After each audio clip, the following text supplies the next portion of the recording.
के सभी दर्शकों को भारत माता की वंदे।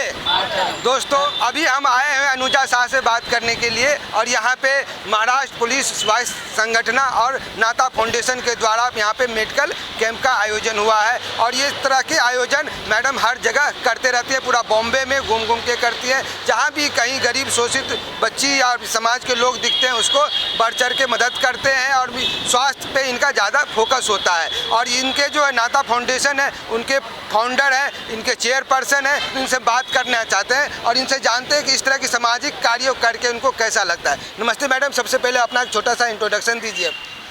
मैं अनुजा साहा हूँ। अनुजा साहा, मैंने नाता फाउंडेशन फॉर्म किया है 2003 से, लेकिन हमारा काम चालू है फ्रॉम द बिगनिंग। शुरू से हमने ज़्यादा फोकस किया है एजुकेशन, हेल्थ और हाइजीन के ऊपर। और जो हमारे बैकग्राउंड सोसाइटीज़ हैं, जैसे स्पेशली ट्राइबल्स हैं और जो हेलमेट्स में रहते हैं, जैसे कि झोपड़पट्टी वगैरह में, उनके एजुकेशंस और हेल्थ के बारे में उनको कुछ भी पता नहीं रहता है। तो हम फोकस करते हैं कि उनके हेल्थ को अच्छा रखें, उनको अपलिफ्ट करें विद द एजुकेशन, क्योंकि एजुकेशन ही एक ऐसा, जैसे आपको शायद पता होगा, हमारे जो बाबा साहेब आम्बेडकर हैं, आज वो जहाँ हैं only because of the education. जहाँ समाज में उनके हमारे जो उनके जितने भी जातिवाद में उनको जगह नहीं मिलती थी, आज लोग सम्मान से उनका आदर करते हैं। तो education makes a very great role in our society. तो मैं चाहती हूँ, जैसे कि अभी अजय जी ने भी बोला है कि जो हायर स्कूल में पढ़ते हैं, जो बड़े स्कूलों में पढ़ते हैं, इंटरनेशनल स्कूल्स में पढ़ते हैं, हमारे बच्चे क्यों नहीं वहाँ जा सकते हैं। तो ये तो सच में है, क्योंकि हमारे बच्चों के पास उतना पैसा नहीं है जो सोशल इकोनॉमिक क्लास से आते हैं। तो हमने क्या किया, नाता फाउंडेशन के थ्रू हमने सारे इंटरनेशनल स्कूल में कांटेक्ट किया है और उनके संग हमारा एसोसिएशन हुआ है। और उनके जो हायर क्लासेस के बच्चे हैं, जैसे 9, 10, 11 के, वो हमारे स्लम के स्कूल में आके वही शिक्षा जो वो वहाँ पाते हैं, यहाँ आके बच्चों को एक्टिवेट करते हैं, उनकी पर्सनालिटी डेवलपमेंट करते हैं।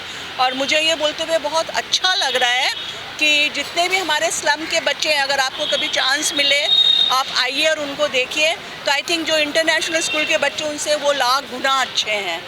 तो अभी आप टेंशन करने की ज़रूरत नहीं है, मैडम आ गई है और भी आपको अच्छे से अच्छे स्कूल में भी आपके गरीब बच्चे को भी एडमिशन मिल जाएंगे। स्वास्थ्य का तो आप देख रहे हैं कि कैंप लगाती हैं, हर जगह लगाती हैं और बढ़ चढ़ के समाज सेवा करती हैं। कभी भी कोई अस्वस्थ लोग अगर आपको दिख जाए तो मैडम से कांटेक्ट कर लीजिएगा, मैडम का नंबर भी मैं डाल दूंगा। और इस तरह की धार्मिक और सामाजिक कार्य हो, बढ़ चढ़ के हिस्सा लेती है, चाहे स्वास्थ्य हो, चाहे शिक्षा हो, चाहे बेसिक किसी भी तरह की आवश्यकता हो, तो भी आप इनसे मिल सकते हैं। मैडम, ये सब तो चलो आपने कर रहे हैं, बहुत अच्छा काम कर रहे हैं, करके लगता कैसा है और क्यों ही करते हैं सब, इससे क्या ही मिलता है आपको? आपको मैं एक छोटी सी स्टोरी बताऊंगी। ये काम जैसे मैंने आपको कहा कि 2003 से मैं कर रही हूँ। सो उस समय जो एक बच्चे लोग जो रैक पिकर्स होते हैं, जो रास्ता का कचरा उठाते हैं, और हम लोग एक स्कूल से कांटेक्ट किए, वहाँ पर हम लोग ने स्टडी स्टार्ट किया फ्री ऑफ कॉस्ट में पढ़ाना। सो हम वो बच्चों को उठा उठा के वहाँ पर जाके रख रहे थे, पर वो बच्चे भाग जाते थे क्योंकि उनको फूड्स वगैरह नहीं मिलते। तो हम लोग ने वहाँ पर खाने का बंदोबस्त किया उनका। तो खाने की वजह से स्कूल भर गया, क्योंकि बच्चों को दिन में मील्स मिल जाते थे और उनके पेरेंट्स जाकर काम कर सकते थे। तो ऐसे ही मतलब धीरे धीरे वक्त गुजरता गया और फिर उसके बाद आफ्टर 10-12 ईयर्स मैं स्कूल में तो कंटिन्यू अभी भी जाती हूँ, काम करती हूँ, पर बच्चे सब पढ़ लिख कर बड़े हो गए। तो एक दिन एक स्टूडेंट आया, बोला मैम आपने पहचाना? मैंने कहा पहचाना तो नहीं, मैं भी स्टूडेंट एकेडमिकल स्टूडेंट हूँ। मैंने कहा अच्छा, सो मैं भी लेकर मुझे याद नहीं आ रहा। तो उसने बोला कि आपको याद है, आपने मुझे एक बार जूता दिया था, मैं बिना जूता के चल रहा था और आपने मुझे स्कूल में एडमिशन कराया था। और आज मैं MBA कर लिया हूँ और वो IIM में वो MBA किया है। तो इससे बढ़कर मतलब हमको, और ऐसे ही मतलब वो पहला बच्चा है, लेकिन देखिए मेरे रोंगटे खड़े होते हैं अभी भी। बहुत ताली बजा दीजिए मैडम के इतने अच्छे कार्यों के लिए। तो और इस तरह के कार्य हम यहाँ के सामाजिक हर एक लोग को मैं बोलता हूँ कि आप आइए और इस तरह की सेवा करिए। पहले हम कुछ और चीज़ें जान लेते हैं। हाँ मैडम, इस तरह के विचार आपके मन में आया क्यों और क्यों ही आप इस तरह की सामाजिक चीज़ों में, समाज में भी गरीब बच्चों को एजुकेशन हो चाहे हेल्थ हो, इस पर ही फोकस किया, यानी ये लाइन क्यों चुना आपने? ऐसा है कि ये बहुत ही पर्सनल है और बहुत ही क्लोज टू माय हार्ट है। मुझे याद है कि हमेशा इंसान के जीवन में अप एंड फॉल आते रहते हैं। एक इंसान बहुत रईस भी हो सकता है, बहुत गरीब भी हो सकता है। तो जब मैं मतलब कि मेरे बच्चे भी छोटे थे, मेरी बहन थी, सबके उनके हस्बैंड बहुत अच्छा काम करते थे, वो बिल्डर थे बहुत, पर उनका कुछ डाउनफॉल आया and they went down, zero में आ गए। तो मेरी बहन, उनके पास 3 बच्चे थे, उनको नहीं पता क्या करना। और मैं भी, मेरी शादी हो गई थी, आई वॉज नॉट वर्किंग, मैं काम नहीं करती थी और मुझे अपने हस्बैंड का पैसा लेके उनको नहीं देना था। तो मैं ये फिर भी कुछ भी थोड़ा बहुत मैं करती थी और कर वर के मेरी बहन को मैंने थोड़ा हेल्प किया, थोड़ा बहुत हेल्प किया, बच्चों को पढ़वाया, किसी से बोल के अच्छे स्कूल में भर्ती कर वो बच्चे पढ़ लिए। तो फिर मैंने एक दिन सोचा कि अगर मेरी वो बहन थी, मैंने सपोर्ट किया, और ऐसी कितनी बहनें होंगी यहाँ पर सोसाइटी में जिनका अगर ये सब उनको सपोर्ट नहीं मिलता है तो वो कुछ भी ऐसे वैसे जो गंदे काम हो जाते हैं, रॉन्ग डायरेक्शन में चले जाते हैं। तो ये सब सोच साच के देखा बच्चों की पढ़ाई के लिए, तो फिर मैंने एक ऑर्गेनाइजेशन फॉर्म किया और आप बिलीव नहीं करोगे, हमने 2003 में स्टार्ट किया है और 2004 से ही हमारे इतने मतलब लोग हमसे जुड़ गए कि बहुत अच्छे से हम लोग कर रहे हैं। और आज के डेट में नाता फाउंडेशन को सब पहचानते हैं, मुझे कोई नहीं पहचानता है पर नाता फाउंडेशन को सब पहचानते हैं, चाहे वो कोई अपंग हो, चाहे वो कोई स्टूडेंट हो, चाहे कोई वो एडुकेटर हो, कोई भी कॉलेज आप जाओ, अगर मैं जाऊंगी शायद मुझे नहीं पहचानेंगे, पर नाता फाउंडेशन को सब, क्योंकि इसके काम की वजह से। काम ऐसा साइलेंटली कर रहे हैं जो कहीं पे शोर नहीं होने दे रहे हैं, लेकिन इनको कोई नहीं पहचानता है, इनके फाउंडेशन को सब पहचानता है, जो कुछ खासियत तो होगी। मैडम, आप अपने नाता फाउंडेशन के बारे में बताइए, जो कब फॉर्म किए और क्यों, और इसका क्या क्या काम है और इससे क्या क्या लोगों समाज में बेनिफिट आपने कभी जाना है कि नहीं, जो बेनिफिट हो रहा है कि नहीं? नाता फाउंडेशन हमने जैसे आपको कहा, मेंबर्स हैं और क्या हाँ, नाता में मतलब अनकाउंटेबल मेंबर्स है, मैं काउंट नहीं करी मेंबर्स अभी तक। हाँ। जितने लोगों को देखो, सभी जैसे पुलिस ग्रुप आए हैं, ये सब ज्वाइन कर लेंगे, हाँ। तो ये सब हमारे मेंबर्स हो गए। तो हमारा कुछ इन राइटिंग नहीं है, we don't have anybody, we are zero. पर जब हम स्टैंड होते हैं तो we are a pillar, so है ना, तो हम लोग एक पिलर है। 1 से 11 बन जाता है जब नाता फाउंडेशन खड़ा हो जाता है। यस, तो वो मुझे बहुत अच्छा लगता है। लोग कहते हैं अपने डायरी दिखाओ, अपना नंबर बताओ, I have no numbers but I have a pillar, very strong pillar. मैं कहीं भी खड़ी होंगी वो काम मेरा हमेशा हो जाता है। अभी आप जैसे बोल रहे हैं आप फोकस कहाँ कर रहे हो, तो मैंने सबसे शुरू में ट्राइबल में फोकस किया था। ट्राइबल में जब हम लोग 2003 में गए थे तो वहाँ जो हेलमेट्स थे, जो बहुत ही गंदा कंडीशन था उस समय ट्राइबल का, मतलब कि सफाई नहीं थी। हम वहाँ जाते तो उस समय मुझे भी बाहर, क्योंकि मेरे हस्बैंड डायरेक्टर है, तो मेरा वो ठाट बात से मेरे को उस वहाँ जाना एक बहुत बड़ी बात थी, लेकिन मैं गई।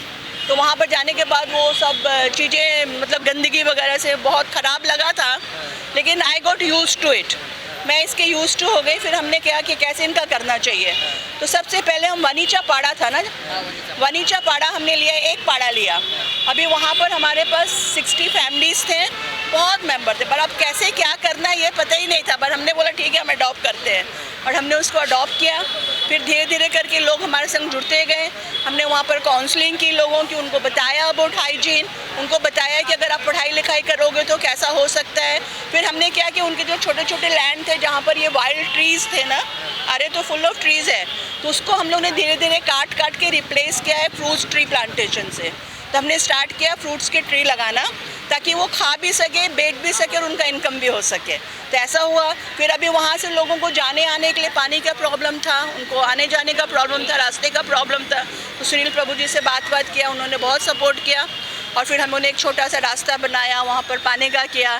फिर भी वहाँ पर जो सीनियर लोग थे, अभी वो कहाँ जाएंगे काम में, वो पढ़े लिखे भी नहीं है, तो उन लोग के लिए हम लोग ने आटे की चक्की लगाई वहाँ पर 2-3 जगह जगह में। फिर उनको आटा पीसते थे 2-2 रुपये 3-3 रुपये का करके, से धीरे धीरे। आज के डेट में बस 29 विलेज है जहाँ पर हम जाकर प्लांटेशन करते हैं, उनके संग बातें करते हैं, और they are like my family. इसलिए आपसे बातें करके सुबह से शाम हो जाएगा, ख़त्म नहीं होगा। हम कुछ और लोग से भी बात करते हैं। क्या मैडम सही कर रही है? हाँ मैडम सही कर रही है, अच्छा ही कर रही है, सबका वो भला सोच रही है, छोटे बच्चे लोग का और हम लोग का भी। मेरा नाम सोनी महेश खट्टर है, मैं महाराष्ट्र पुलिस संगठन तालुका अध्यक्ष हूँ और पोस्को के जो मैटर होते हैं उसमें काउंसलिंग करती हूँ। कम से कम आज मुझे 20 साल हो गया उस फील्ड में काम करके, जो मैं उनसे जुड़ी हुई हूँ। अवेयरनेस की मीटिंग जो मैडम बोल रही है, जैसा काम वो करते हैं वैसा काम हम करना चालू किए हैं अभी हमारे एरिया में।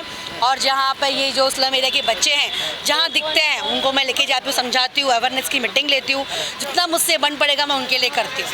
नहीं सही में कर रहे हैं मैडम, बहुत अच्छा काम कर रही है और मुझे लगता है उनका प्रेरणा सब लेना चाहिए। उनके जैसे हम लोग पुलिस बल संगठन की तरफ से भी हम लोग हर जगह कैंप लेते हैं, काम करते हैं। मैं गोरेगांव तालुका अध्यक्ष हूँ, मनीषा शार्दुल। और हम लोग हर जगह, हर बस्ती में हम लोग ऐसा अवेयरनेस का प्रोग्राम, मैडम के जैसे और भी लोग हैं, और भी फाउंडेशन के लोग हैं, उन लोग को लेके हम लोग ये काम करते रहते हैं एरिया में। और ये भी बहुत अच्छा काम कर रहे हैं, बहुत बहुत अच्छा, हाँ बहुत अच्छा काम कर रहे हैं वो। और मुझे लगता है इनके जैसा हर एक का होना चाहिए, लेडीज़ में इतना तो होना चाहिए। मैडम के जैसा हर एक को होना चाहिए, अपने सोसाइटी में, अपने एरिया में बढ़ चढ़ के आगे बढ़कर आना चाहिए, लोगों को हिम्मत रख के आगे आना चाहिए कि नहीं बोलना चाहिए हम लेडीज़ है, घर के काम है, घर के काम हर किसी को है, पर थोड़ा वक्त निकालिए। महाराष्ट्र पुलिस वाई संगठन का आप संपर्क प्रमुख हैं, आप संपर्क प्रमुख से जानते हैं मैडम जी जो अभी बोली है वो सही में ऐसा ही है? सही में वैसा ही है। जो अपना महाराष्ट्र पुलिस वाई संगठन है, जो हमारे जो संस्था के जो अध्यक्ष राहुल दुबाले साहब है, वो 36 जिले में वो काम कर रहे पुलिस वाले के लिए, सोशल वर्क क्योंकि वो काम कर रहे। तो आज उनका जो संगठन जो अपना गोरेगांव तालुका में है, जो हम लोग के जो माँ भगवान गंगाव ने, प्रदीप माँ ने, संजय आवारी है, राजा मोरे, संदीप बेलकर है, माधे करतार है, जो अपने हमारे संगठन के जो भी है वो सब मिलके हम लोग गोरेगांव में काम कर रहे पुलिस वाले के लिए ऐसा सोशल वर्क। और ऐसा हम लोग ने फर्स्ट टाइम कैंप रखा है। ये अपने जो IGO है अपना अजय विचारे साहब जी, उन्होंने अपने को बहुत सहकार्य किया है, उन्होंने अपने सहकार्य किया। उनके वजह से अनुजा मैडम ने जो नाथा फाउंडेशन जो चश्मा जो हम लोग जो फ्री में दे रहे अजय विचारे की वजह से आज मैडम की हमारी मुलाकात हो गई। धन्यवाद। अभी हम महाराष्ट्र पुलिस वाई संगठन के द्वारा यहाँ मेडिकल कैंप जो लगाया गया था वहाँ आए थे और यहाँ पे एक से एक हस्ती से बात हुआ और बात करके बहुत अच्छा लगा। हम चलिए ऐसे कुछ और लोग से भी बात करते रहेंगे। धन्यवाद। भारत माता की जय।